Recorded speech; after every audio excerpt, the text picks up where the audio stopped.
Welcome back to the 25 Days of Flows, the Power Automate Advent Calendar. This is by popular demand. A couple of people asked, could you please do a video on how to handle custom connectors?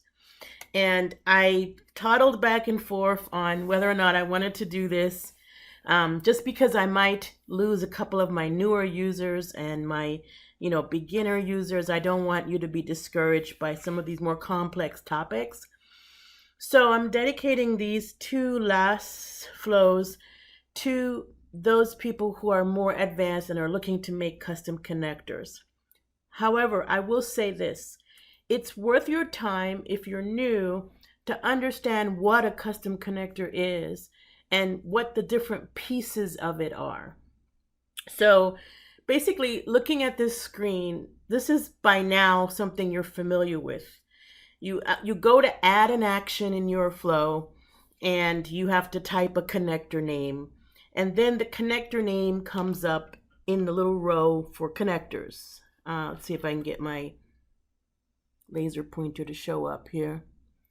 So when I'm typing a string of text here, it's searching all the connectors. And because the first filter for the connectors is all. And so it will look through all the connectors for something with the word kitty in it. All right. Notice in this case, it found an action that had the word kitty, but that action belongs to this connector. And if you tap on these different tabs, you'll get different categories of connectors, whether you're talking about built-in, standard, premium, or custom. This one, because it's a custom connector, will also come up under the custom connector tab. All right. And so let's think about these different pieces of this connector. Every connector is related to a REST API. And REST APIs have both triggers and actions, usually. Many don't have one or the other. It depends. In the case of this custom connector, there are no triggers. There's just an action. All right. But by looking at this screen, I can easily tell what the connector name is right here, what triggers it has. If I click on triggers, that'll move the tab, the underscore blue, to the triggers area and show me all those triggers. And then if I click on the actions area, which is the default if a trigger already exists in the flow, then you'll see all the actions. All right. In this case, this particular connector has one action. Now notice that there's a little eye over here. And these components exist in all the connectors, whether they're custom or not, right? The little eye over here tells you basically what is the name of this particular action and what its description is, all right? And when you start to make custom connectors, you can map what I see on this screen to the definition that we build in Flow. So basically, this is the way it looks when the person builds the connection, which we'll do together. And you'll notice that place kitty, what you see here and here, is the name of this one action right here called get kitty. Now that ID that I have for this action can be whatever I want it to be, but it can't have spaces in it and it needs to be unique. So it won't let you put an action in there that has the same operation ID as some other action for that connector. So I just shoved the two words together and I got a unique ID. But it maps to the screen. So the connector name you can see up here is kitten Zeus, and that's what's under this guy. And that will show up in the connector row. But then as you look down at the actions and the triggers, they are defined in the definition. And so all actions have names, which is the summary. That's the name of this action. The description is how it's defined under the I and also on our connector docs. And then finally, each one has a hidden operation ID that we might use in telemetry to find out maybe how many times this operation is being called. All right. And so these are key components in building a custom connector. So in part one, we're going to talk about these components. Then in part two, tomorrow, we're going to talk about I would say, business-centric scenario that will add on top of this maybe more than one action, okay, or a trigger. And so these are things you just need to kind of work through, and it's not hard if you break it down into smaller pieces, okay? So let's start with just creating this action so that we can see this action in our flow. We'll be awfully proud of ourselves that we did a custom connector and we can see it in flow, all right? Now you will be the only one that sees it until we get to the idea of sharing, certification, and things like that enable you to expose your custom connectors outside of yourself. All right, but we're not going to talk about that today. We're just going to talk about creating this custom connector. Now, I found the simplest API in the world. I don't know. Somebody's going to say, I know one simpler, but this has to be the simplest API in the world. Basically, all it does is give you back a picture, a random picture of a kitten. And the 200, 300 is your width and your height. And so your height is 200 and your width is 300 and you get a kitten maybe. All right. So it's a whole bunch of random pictures of kittens in here. And I'm sure that there's 1,000 apps you can think of that you need a random kitten. And you know what? I'm being sarcastic, but in real life, what if you said, great job, and showed them a picture of really cute kitties every time they completed a form that was maybe long and you appreciate their time? The cute little kittens usually make somebody smile, so it could be with a thank you message. All right. But I am definitely stretching here just because I wanted to start with something simple that we didn't need to get into a lot of documentation. All right. So this particular API gives you two choices. It doesn't require any keys or authentication. None of that's needed. You just need the endpoint, right? And the endpoint can look like this or like that. All right. So I'm just going to take the first one and copy that link. All right. Now we're going to go back to Flow. Now, sometimes what I will do, and I want to let you guys know this, even new people to Flow, you don't always need to make a custom API. So let me show you what I mean. And we will actually use this, right? I'm just going to make my own get kitty pick flow. It's going to be a button flow. I'm going to hit create. Now, because it's a REST API, of course, we can hit it with HTTP, right? So we take the HTTP connector. We tell it we're getting something. We paste that URI in there. Basically done at this point. What I'm going to do, though, is I'm going to add it to SharePoint so that we can look at the picture as opposed to looking at the encoded name of it.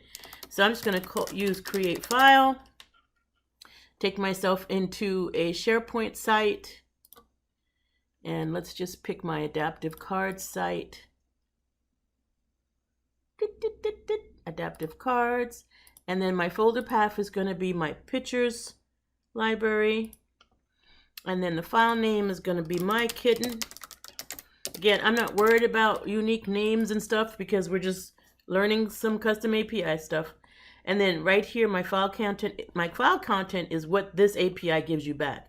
It gives you back a pic of the width and height you asked for, right? So there you go. That's it. I'm going to save that and we're going to go ahead and test this. So let's go, before I test it, let's go to that picture library. And right now there's 5 pictures. If I refresh, there's still going to be 5 pictures. 1, 2, 3, 4, 5. Okay, let's see if we can get 6 pictures up in there. So I'll perform the trigger action, save, and test. So here's a question you may be asking, because I know I asked it a long time ago. Why in the world do I need to make a custom connector if my HTTP request does that for me, right? So now we go back to adaptive cards. We should have a 6 picture. Notice it says a few seconds ago. If I click on it, we can look at this adorable little kitten. All right. So why do I need a custom connector if I can just do that? Well, I'm going to give you 2 reasons. There's many, okay? Reason number 1, somebody else might want to do this and they don't want to have to research about kittens. Maybe in my company, we sell kitten toys. And so everybody who works on posting the new kitten toy wants to have a random kitten photo to go with their post, right? I don't want everybody in my company have to learn how to read an API, right? They don't need to know how to go find an API. They don't need to know how to do this HTTP request unless you've done it once or twice. It is not self-evident. And you don't always know when you need a header, when you don't need a header. This is a complex thing. So I have two choices if I really want people to use these random kittens, is I can pass out a flow with these two actions in it and tell them to do whatever they want after. I can teach them how to do HTTP requests. Don't know if I got time for that. Or I can create a custom connector so that they can just pick an action that says get kitten, right? I think the create action scales better than everything else. All right, so that's reason number one.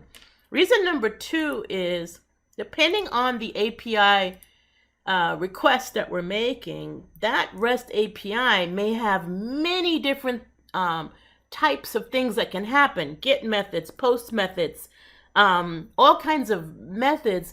And so we don't want to have people having to go study REST APIs to do the different things that it does. So we set up a custom API so that they see all the triggers and the actions that apply to what we will most often need. And believe it or not, that's exactly what's happened in every other case. This create file is a REST API to SharePoint that we created as an action. And this action has certain parameters that have to be filled in. And after they filled in, this action will do what it says. It will create a file. The definition of this also came from building a custom API. So in fact, every connector that you see is really a custom API, for the most part, that Microsoft made for you. There's a whole connectors team that spends their time building and releasing wonderful connectors for you to use. And that saves you time. Imagine if you had to go study SharePoint's HTTP request model or its custom API, it's a REST API documentation to do anything. Then you might not be as happy as you are with a simple create file action. All right. So now let's take this flow. We're going to save this flow. We're going to make our own custom API, and then let's see the difference that we end up with. This might help you, even if you're new, to understand why do people make custom APIs and what's the value of that. All right. Personally, I love HTTP because most of what I'm doing is really not something I'm trying to scale to date. Now, one day I might get to the place where I want to scale something across my business. Then I might create a custom API, get it certified, share it with everybody. All right. So let's go back to my flows. And this is the HTTP way. So I'm just going to rename this HTTP get kitty pick. All right. Now we're going to create a better way using actions dedicated to getting kitten pictures. All right. So we're going to go to the data tab of our navigation, opening that up and choosing custom connectors. Again, keeping in mind that the difference between a connector and a connection is when you are looking at a connector, you're talking about something that you're connecting to. So you're making a connection to a service which has an REST API. And then you're making calls to that service in order to get, post, etc. from it. So there has to be a bridge between the connector and you, and that's the connection. So the connection is the bridge that connects you to that connector service. And out of the box, we've got, it's getting close to 300 connectors. A heck of a lot of connectors we have out of the box. But we don't have any connectors for getting kitten pictures. So let's say that, again, you're selling cat toys in your business and you want random pictures of kittens. We can help you out because you can create your own custom connector that you can use in Flow to get those pictures of those kittens. All right. Now, this is a very simple API. And so we're not going to be able to get a ton of actions out of this. But again, tomorrow I'll do a little bit more of that. All right. So I'm going to copy this link and I'm going to go back to my custom connectors tab. There's 2 in here already, but we're going to add another one. and we're going to create it from blank. Now, there are a bunch of ways to do this. And for these 25 days of flows, I don't think it's worth my effort to go and do each one. But I am kind of reaching out to the MVPs out there in the world. If you guys want to grab this niche of what the professional developer would love to see, it would be awesome if you grab this niche, because there's just so many people starting to ask about professional developer methods. And so I know you MVPs, you enjoy producing content in this area. Please do a little bit of this. This one I really love because I guess in the past year, I suppose, we added integration directly from Azure so that you could push, using an Azure function, you could push a Swagger file or a custom connector directly to Power Apps and Flow. So really cool. This one from Open API file, this one from an Open API URL, and this one from Postmat. Again, developers know what those choices are, but I'm not going to go into them in detail. All right. So I'm going to name this connector Kittens R Us. I don't know if you guys remember the Toys R Us store. Anyway, this is the Kittens R Us store. And I'm going to hit continue. As soon as I do this, it's going to ask, we're going to go through 4 steps. All right. And what we're going to do from these 4 steps is we're going to build the definition of our custom connector. And we're going to do it from scratch, and it's going to be super easy. All right. So the first thing it wants to know is, how do I display this to people so that they know what this is about? So anytime you're building a solution, you need to be able to speak in English so people will understand what you're talking about, right? So when they look at their list of connectors, they want to recognize what this one is about. So we started out with giving it a pretty clear name, Kittens R Us. So they kind of know this is about kittens, but let's give it a little bit more to help anybody know what this is about. Let's give it an icon. So I'm just going to give this a kitten icon. I will tell you the truth, I did not draw this kitten. I just got the icon from PowerPoint, and now I have a kitten icon. I don't really want any background color. I could choose to use whatever I want, but I'm just going to leave it like that. In the description area, I'm going to describe this connector. All right. This connector will assist you in getting random photos of kittens. It credits, what's this guy's name? I want to give the guy a name. Mark Jones and photographers. So we give credit to people, right? Mark Jones and photographers. All right. This is not an on-premise situation, so we don't need to click anything about on-premises data. We look at the host URL. So I'm going to paste this here. Sorry, I'm not going to paste that there. I'm going to go back and get that URL and copy it. And then I'm going to go back and I'm going to paste it. Notice that it has an HTTP prefix, not an HTTPS. So I'm going to change this to HTTP. So whatever the prefix is on your endpoint, you would use that prefix. All right. Then you do not need it here. Notice we get a little exclamation point because it just wants the host. So it doesn't need the HTTP. It already got that. It clarified that up here. And it doesn't need anything else either. It just wants, where is this host at? And so notice the error message over here went away. Spell check is turned on. That's why this is squiggly red. But you just want to make sure that there's no errors over here with this exclamation point. Okay, because it's going to tell you what's wrong. You cannot get a subpath in a host. All right. And then the base URL, I would paste again and then get everything after that. So after the .com, we have 200, 300. I don't think we even need it. We basically, because those are parameters, but let's do that another time. All right. We're just going to let it be 200, 300, which means every time they get a kitten, it will be 200 by 300. We can make these parameters, but right now we're just going to leave it like that. All right. We're going to go to security. There is no security for this. and that was on purpose. I didn't want to get into any APIs with security. You have multiple methods of security, but that gets more complicated, and that's probably for a part 3 some other day, some other group of videos we might do. So now I'm going to go to definition, and here's where the magic occurs. Here's where the definition happens. Notice it says actions, triggers, references, and policies.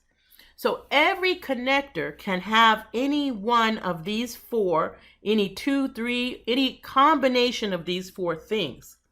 But it kind of doesn't make sense to me to have a custom connector unless it, at the very minimum, has a trigger or an action.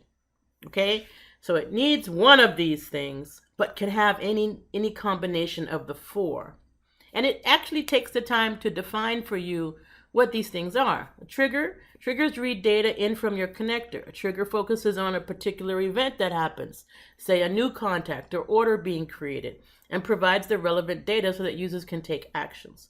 So I could make triggers, like maybe I make a trigger for this connector that says every time they post a toy for sale, that post would trigger this action that would get a kitten picture and put it at the top of the post. All right, so I can do any of those number of things. So now I have not created my connector yet. I need to fill these in. So I'm going to start with a new action, and here is where we start mapping. So you remember I told you back in here that the summary is what you're going to see on the action name. The description is going to be the description under the I. And the operation ID is just a unique variable. So let's do that together. So we're going to say get kitten photo. I'm going to change it slightly. The description is going to be get a random photo of a kitten, period. All images are sized 200 by 300 pixels. And the reason I added that is because we hard coded the size in the URL.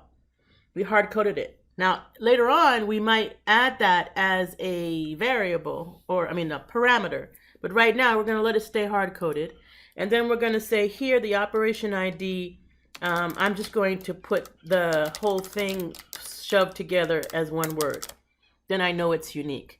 And you'll notice right here, you have your action. Every time I hit new action, that would give this connector kitten on us a new action. Okay? And now I can import. So it wants an example of what a request would look like so that it can kind of test its idea. I can always add parameters, right? But I'm going to import from sample here. And get. All right. And the parameters here are the width and the height. We're going to hit import. And that went really well. Then we're going to, now the default response we don't actually have to do. We are basically done. I can totally add a query parameter here, but this API being so simple, I don't think I'm going to do anything else. This is just a very simple get started. We'll talk about responses later. These are more relevant when you have many options in your what's being returned from that API. In this case, again, we're getting this single picture that's sized, right? I could have changed the sizing, but it's like just for this introduction, it's not even necessary. Okay, so now we've got that, and now we're just going to click Create Connector. Let's see what we end up with. Now, I will say I have noticed, and I have not stopped noticing, that testing takes up to 15 minutes. If I test right now, it will fail. It will fail with a 400 error. But I'm going to go ahead and create, this is the test screen. So the test screen forces you to create a connection. It pretends like you're actually doing a post, like with Postman. And so it needs you to create that connection. And I just clicked new connection to create it. And then if I test, you'll notice I'll get a failed, a 500 error, right? This will always happen. It takes about 15 minutes for tests to work, but we can still try this, right? So I'm going to click Update Connector and close. A couple of things I wanted to show you that I forgot to mention that I'm going to show you a little bit before I move on is you can always review each tab for its content and update the connector. And so this connector that I ended up giving a different name, just putting my by AG. When you want to rename, that can require that you do it over again. So when you name your connections, be careful to name them well, because you can use the Swagger editor to edit things, but it's not always as, how can I say, as straightforward as I would normally expect, right? But like I could use the Swagger editor to name this by Audrie. But you see it doesn't show like that up there, even though I did use the Swagger editor to edit it. So just be aware that things, certain things are harder to update than others. But one thing that you definitely might want to update is anything that was defaulted for you. Like in this case, it defaulted the background color for me because I didn't enter one. And that gave it this blue. So if I go to my flows here and I add a new flow, so let's go ahead and test our flow. We're going to call this action get kitten.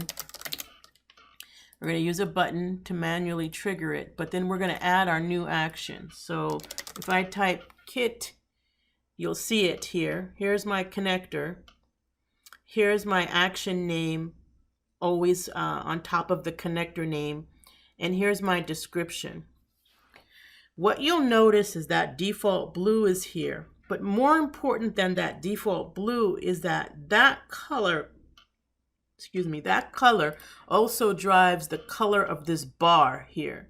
It's a lighter shade of that color. So if you don't want blue, you can go back to your connector. Let's go custom connectors. I don't even need to save that.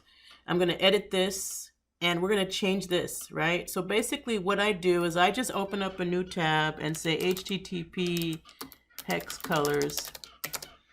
And there's a whole lot of sites that will do hex colors for you so that you can find, or even have like one that's called popular colors.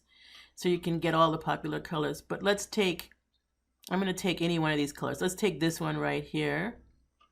Very interesting light teal. And I'm going to grab that number right there, go over here and paste it here. As you can tell, an artsy power apper does care about little things like this. I find it takes about 15 minutes to get it live. So let's try. We did update our connector with the new color. Let's try and use it again. So we're going to name this again, action get kitty photo. And we're going to use a trigger button. And then we're going to look for our new action that we made. I'm sorry, we don't type action. We type kitten, whatever part of the name. And this is where, you know, the first time you do this, you're going to get really proud of yourself, because effectively what we have done is we've customized Flow to do what we want it to do. And that's pretty intense to me. We've added our own connector. So the people who use this action, notice the action name is what we typed. It's always going to have the connector name underneath it. And then over here, we'll have a description. So that everybody who uses this action to get a photo doesn't have to know about REST APIs. They don't need to understand what request method to use, or what body message to type, or what query string. They don't need to know any of that, because I've already set up a custom connector that gives them what they need, which means that I need to take a little bit of time understanding what my customers need. And then after I understand what they need, now I can create custom connectors for them, right? So since our team is going to be using these random photos for sales of our cat toys that we sell as a business, they don't need to know all that HTTP stuff. So I gave them a custom action, and this enables me to scale this action across my business without having to teach everybody how to handle REST APIs. So now I'm going to go ahead and select that one. Because we didn't use any parameters, right? We let it be hard-coded to width and height. And I'm going to tell you specifically why I did that. The way our Swagger files work, or the way the definition file works, usually the URIs will have a question mark which represents a query string. But this particular connector, this particular API did not use a query string to get to the photos. It just used the width and the height. And because of that, I didn't want to build a width and a height query string. I just left it as is. But in other cases where you see those question marks, and most documentation will clarify what its parameters are, you will build out those parameters. And whatever parameters come out, and building them out just means calling them out, really, just question mark what, right? Then they'll get those questions in the action. In this case, there are no parameters. Everything is locked down to being 200 by 300, so they don't get any questions at all, okay? And that comes from the area called request, right, in your definition. What are you allowing them to request, right? What parameters will be part of that request? You can also come in here and just click on it and then click share. And you can add whoever you'd like to share this with. So whoever you share it with will be able also to edit it as well. Or you can share it with your org non-editable. Okay, and that's the way you can scale your custom connectors.